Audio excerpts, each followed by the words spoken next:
आज के दिन देश के अंदर दो सबसे बड़ी शर्मनाक घटनाएं देखने को मिली।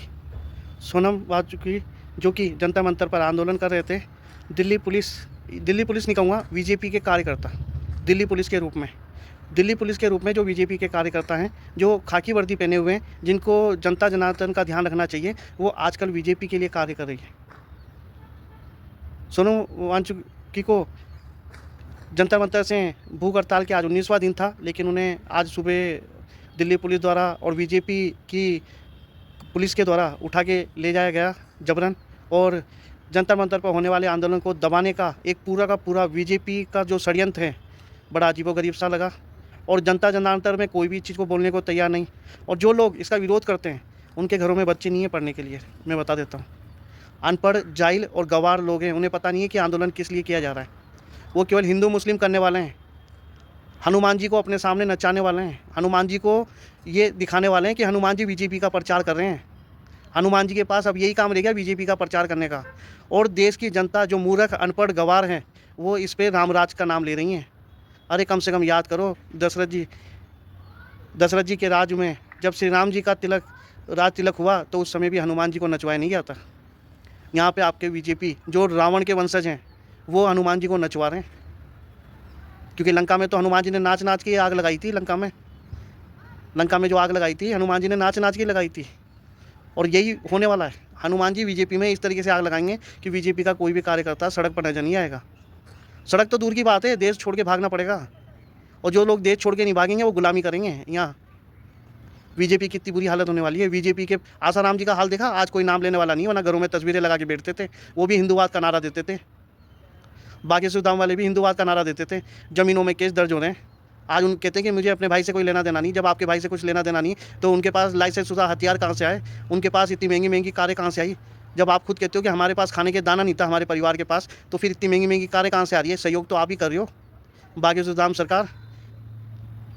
हाँ, शास्त्री जी सहयोग करने के बाद मुकर रहे हैं कि मेरे भाई से कोई लेना देना नहीं। अगर आपके भाई से कोई लेना देना नहीं, तो आपका भाई तो गरीब है।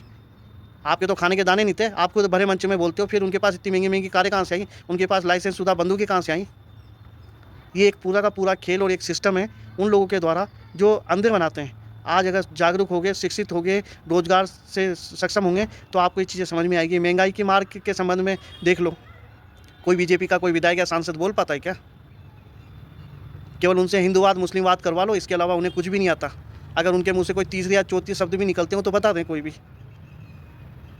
आज जिस तरीके से जंतर मंतर के में अनशन पर बैठे हुए सोनम वाजुकी को लेकर के जाया गया पुलिस कस्टडी के अंदर, तो इसे क्या कहा जाएगा? इसे ये कहा जाएगा कि पुलिस की वर्दी में बीजेपी के कार्यकर्ता अनशन में बैठे हुए व्यक्ति को उठा करके लेके चले गए। यानी कि लोकतंत्र का नाश हुआ, आपके मौलिक अधिकारों का नाश हुआ। जब मौलिक अधिकार ही खत्म हो गए देश के अंदर, तो बचा क्या है? लोकतंत्र, संविधान तो बिल्कुल भी नहीं रहा।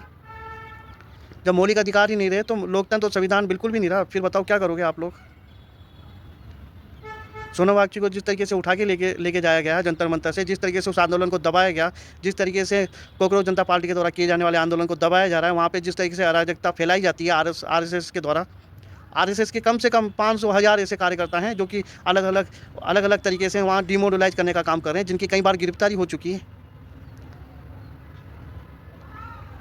तो जनता अगर आज भी नहीं समझ पाएगी, तो क्या करोगे आप लोग? श्री राम जी ने कहा था कि शिक्षा के बारे में बात मत करना। श्री राम जी ने कहा था कि आप महंगाई के बारे में बात मत करना। श्री राम जी ने कहा था कि आप रोजगार के बारे में बात मत करना। अच्छा, श्री राम जी ने ये जरूर कहा था कि हनुमान जी के कपड़े पहना के एक साधारण इंसान को नचवाओ और वोट मांगो। ऐसा तो कहीं देखने को नहीं मिला आज तक। 70 साल देश को आज़ाद होते हो गया, 70 साल में इस तरीके से तो वोट मांगते हुए किसी को देखा नहीं गया। लेकिन अनपढ़, जाहिल, गंवार अगर जनता जहाँ पर है, वहाँ पर ये चीज़ें होना नॉर्मल और स्वाभाविक है।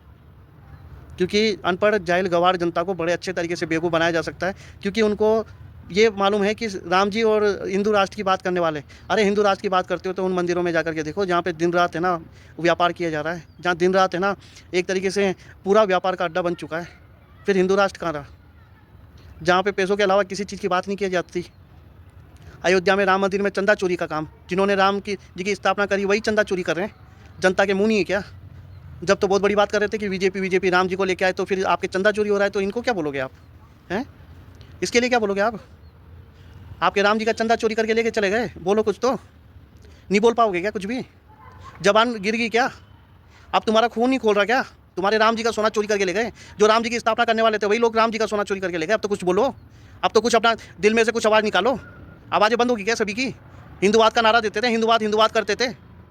सालो जाइलो, तुमने पूरे देश को बर्बाद करके रख दिया हिंदू हिंदू करके, हिंदू मुस्लिम करके।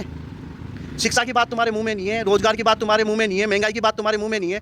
जलीलो, फिर क्या तुम्हारे घरों में क्या बीजेपी वाले पैसे पहुंचवा रहे हैं क्या? सिलेंडर पहुंचवा रहे हैं क्या? रोजगार पहुंचवा रहे हैं क्या? जाहिल गवारो, कम से कम इतनी चीज़ को तो समझना चाहिए कि तुम्हारे देश में हो क्या रहा है। पढ़े लिखे होने का, जानने का, लोकतांत्रिक मौलिक अधिकारों का अगर तुम्हारे को पता नहीं है कि मौलिक अधिकार क्या होते हैं, तो जाहिल गवार इससे ज़्यादा क्या हो सकता है कि भारत की जनता कितनी ज़्यादा जाहिल गवार, अनपढ़ और गवार हो चुकी है, कितनी ज़्यादा राम भक्त करके डीमोडलाइज हो सकती है। राम जी अगर आज होते तो वो भी यही कहते कि शिक्षा की तरफ ध्यान दो, महंगाई की तरफ ध्यान दो, रोजगार की तरफ ध्यान दो। रामराज लाओगे, ये रामराज लेकर के आए हो जहाँ पे बहन बेटियों का बलात्कार हो रहा है, और बलात्कार होने पर जब आवाज़ को उठाया जा रहा है तो दबाया जा रहा है, मौलिक अधिकारों का हनन हो रहा है। राम जी के राज में क्या मौलिक अधिकारों का हनन हुआ था क्या? एक गरीब से गरीब इंसान जाकर के उनके राज्य में बोल सकता था, अपनी बात को रख सकता था।